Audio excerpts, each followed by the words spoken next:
भाजपा के प्रदेश अध्यक्ष सह नेता प्रतिपक्ष बाबूलाल मरांडी ने सोमवार को दोपहर 1 बजे कुंडहित प्रखंड अंतर्गत बाबपुरू पंचायत के बाबूपुर गांव में जन चौपाल कार्यक्रम में हिस्सा लिया। उन्होंने केंद्र में जन कल्याणकारी नीति और संगठन सुदृढ़ीकरण पर जोर दिया है। भाजपा कार्यकर्ताओं को आत्मनिर्भर भारत अभियान के तहत आयोजित जन चौपाल में ग्रामीण के साथ स्वदेशी संकल्प लिया। उन्होंने कहा कि स्वदेशी अपनापन देश की अर्थव्यवस्था, स्थानीय रोजगार और आत्मसम्मान इन तीनों को मजबूत करने का सबसे सशक्त माध्यम है। यदि हम सभी स्वदेशी वस्तुओं को अपनाएंगे तो न केवल गांव की अर्थव्यवस्था सुदृढ़ होगी बल्कि देश की आत्मनिर्भर बनेगा।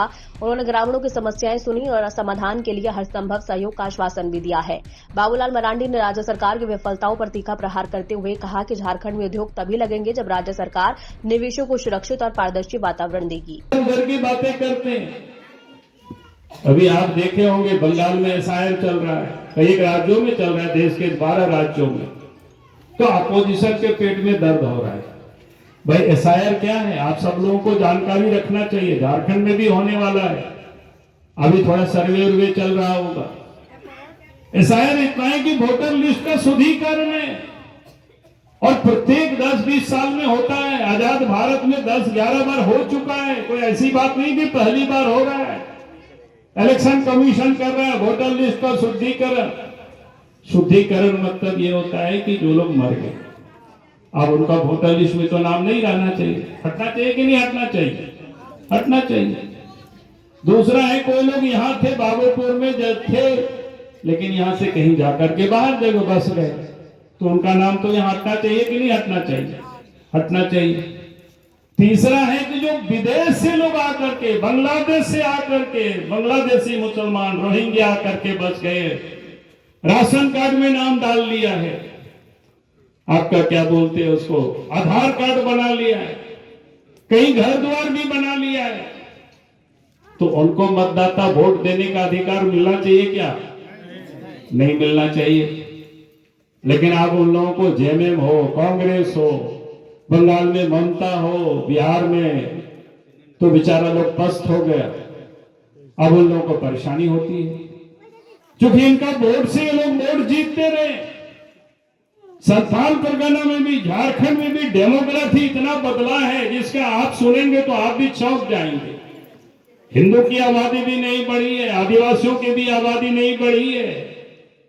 आबादी अगर कोई बढ़ा है तो मुसलमानों की आबादी बढ़ा है। हमने कहा यार इतना बच्चे कैसे पैदा करेंगे, इतना सामर्थ्य कैसे हो, इतना लोग, आखिर उसकी भी तो कोई सीमा होता है ना।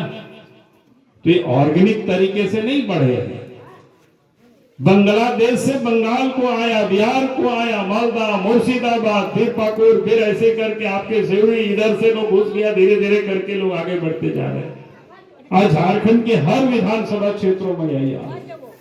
जब एसआईआर होगा तो इसलिए पहले से लोग देख रहे हैं कि हमारा इतना वोटर नट जाएगा। अब देखेंगे बिहार में एसआईआर हो गया, लाखों लोगों का नाम, कोई चढ़ा ही नहीं, मतलब उन लोगों ने डर से नहीं चढ़ा। बंगाल में तो लोग भाग रहे हैं डर से।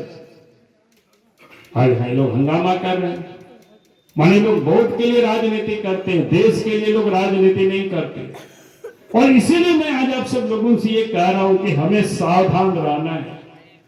अगर हमारा देश रहेगा तो हम सब लोग भी सुरक्षित रहेंगे। नहीं तो ये कांग्रेस पार्टी ने, एनडीए अलायंस वालों ने, जब देश स्वतंत्र नहीं हुआ था, यही तुष्टीकरण करते करते हिंदुस्तान का विभाजन भी हो गया। आज कम से कम दूसरा फिर कोई विभाजन नहीं हो, ये इस देश के भारतवासियों को अब संकल्प लेना हो।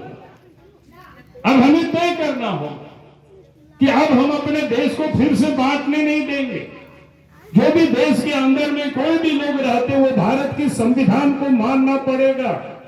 कोई ये नहीं कह सकता है संविधान से हमारा कोई धर्म ग्रंथ ऊपर है, हम उसी को मानेंगे, भारत की संविधान को नहीं मानेंगे।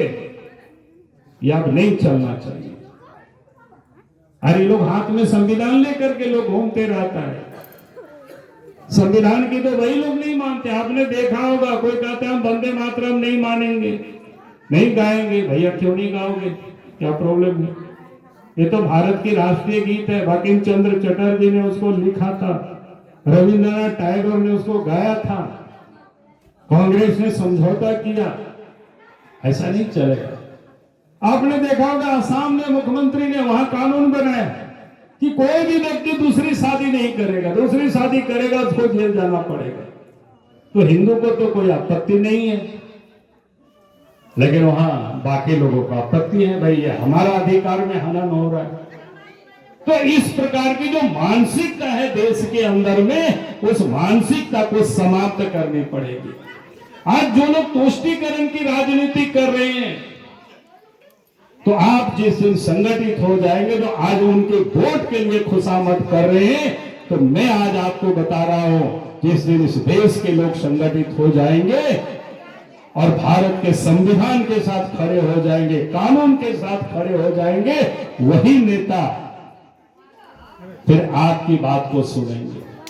और देश के नौजवानों को रोजगार मिले और देश तभी आत्मनिर्भर बने, उसमें देश के सबों का योगदान होना चाहिए। और इसी का कार्यक्रम को लेकर के आज पूरे देश में ही कार्यक्रम चल रहा है। सर, विधानसभा सत्र शुरू होना है, उसमें क्या मुद्दा है? सारे मुद्दा उठे